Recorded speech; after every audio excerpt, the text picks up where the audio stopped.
Welcome to the Ownership Review, where we do a bunch of maintenance to see what this car is like to live with on a daily basis. Here are the high points of the 2010 Lexus RX350. Both sets of taillights are easy to access on this vehicle.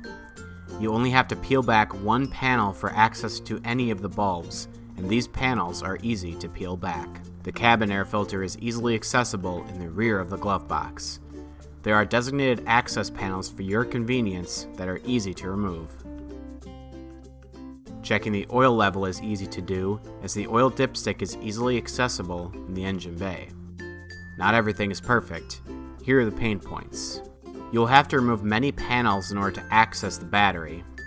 This will require a few tools to complete, and is much more complicated than on other models. The engine coolant fluid reservoir is not located in an overly visible spot in the engine bay. This will make it tough to keep an eye on the level markers and refill the fluid. Changing the fog light can be a problem, as you'll have to peel back the wheel well lining for access. This lining can grow tight to the vehicle and be difficult to peel back.